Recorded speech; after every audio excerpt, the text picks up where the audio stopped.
Hi, we're the Art Apes, and we're on a mission to help you take your art further, faster, by giving you the information and understanding of advanced art theory and how to apply it to your art today. In this episode, we're going to be talking about line drawing and shading and some techniques you can use to make finer artworks. Plus, lastly, we'll have a bonus tip for you if you stick with us through the end of the video. Let's swing into it.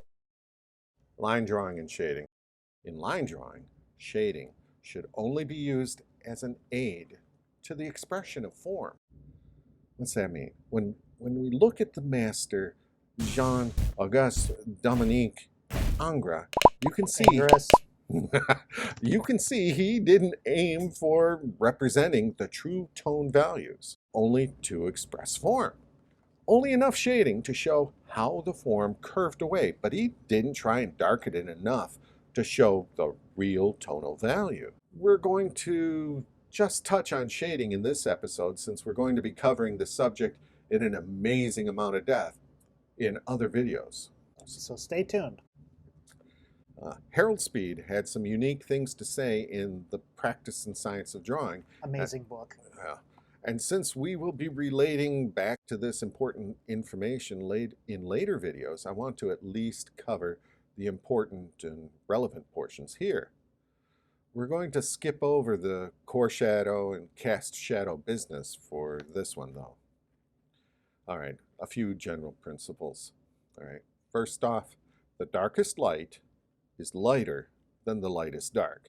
In other words, anything which is in the primary light source is brighter than anything that's lit by the reflected light. Store this away in your important book of important things because this concept is very powerful. Absolutely. I think it is.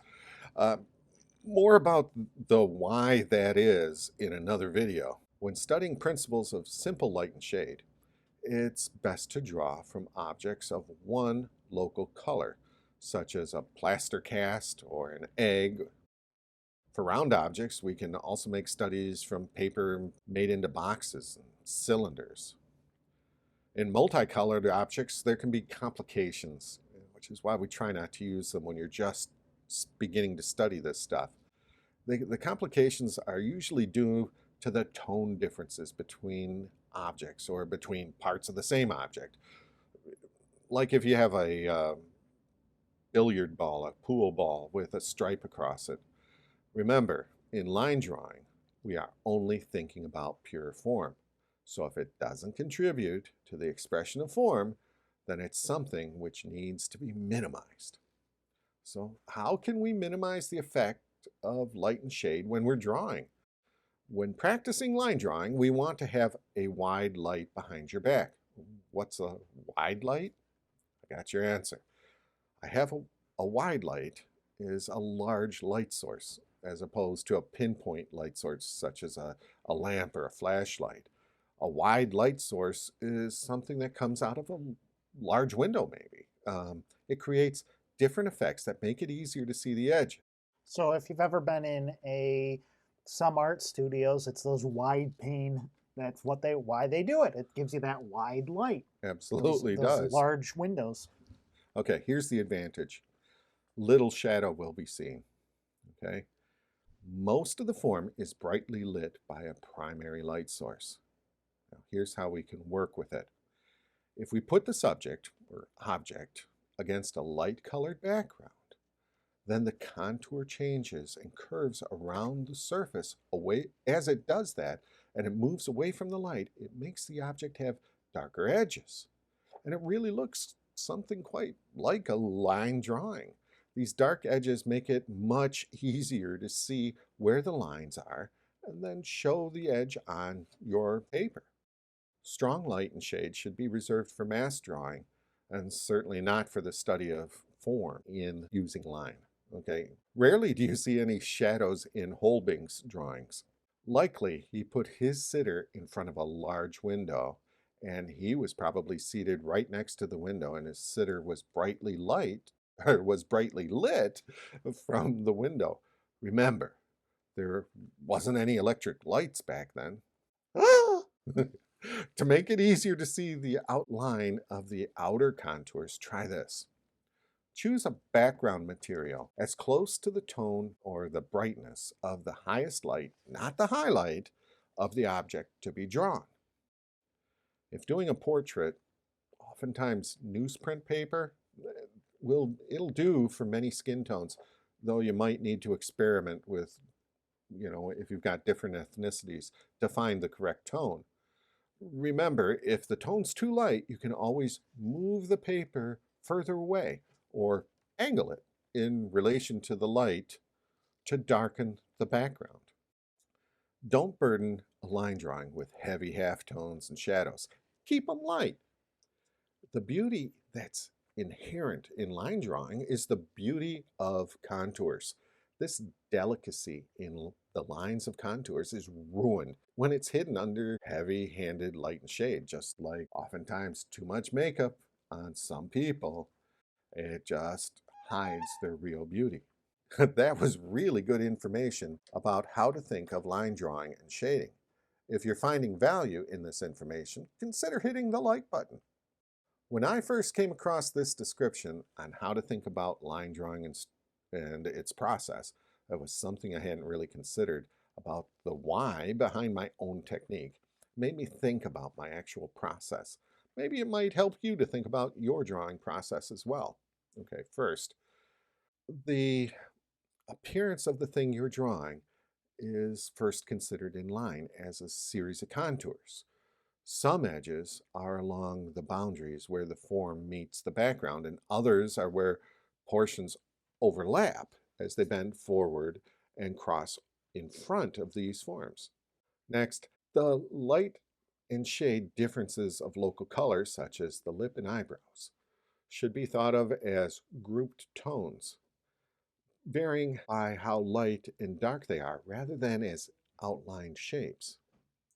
Now, here's where I had to read the process several times to really understand and make numerous studies to begin to glimpse the amount of subtlety that one can obtain using this technique.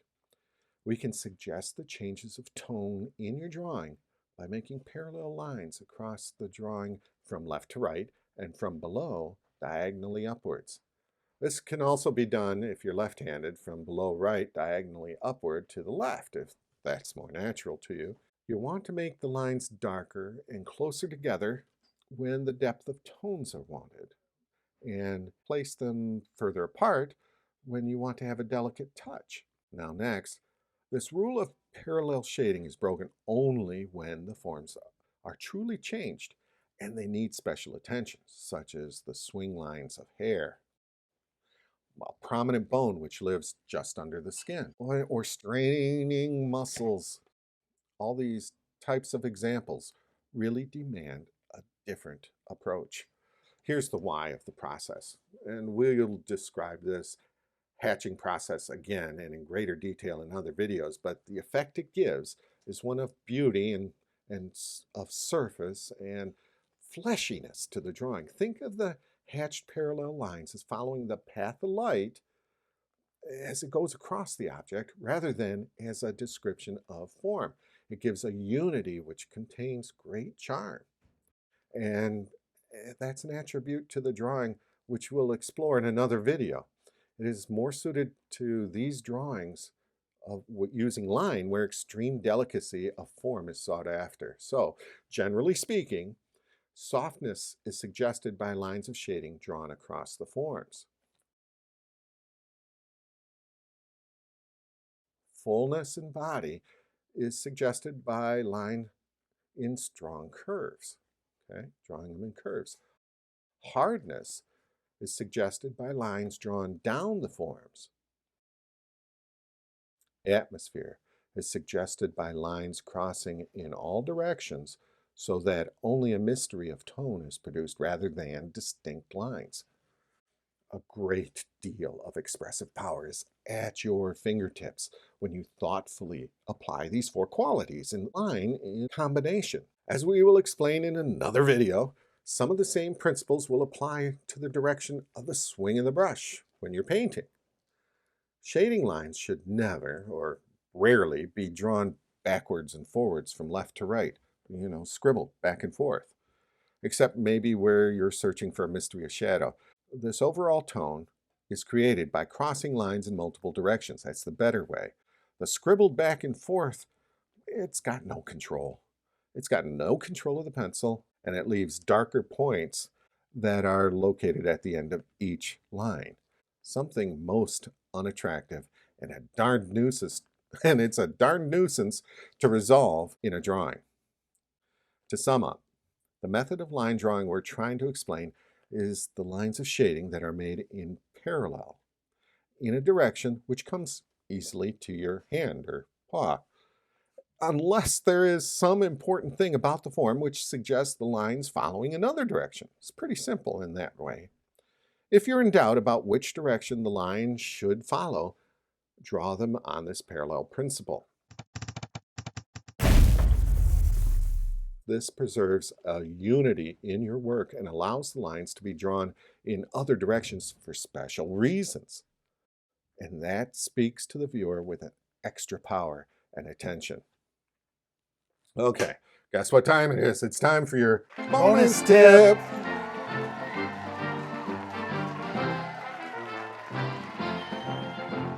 This tip is about pencil control. We're going to give you some exercise to practice pencil control, which will also help you with brush control as well. A fantastic practice to add expertise to your line work and your shading is to vary the pressure you use on the pencil. Too often, we tend not to vary the pencil pressure when we're on the paper and end up with a line without any grace whatsoever. I discovered this quality in my own early work and see it often in others' work. We tend to make our shading marks with the same pressure throughout the stroke. Instead, try to start off heavy, then work towards using just enough pressure to make a mark on the paper. Really look at that mark. Ask yourself, does that gradation of the line move from dark to light in an even rate? Does the thickness taper at an even rate?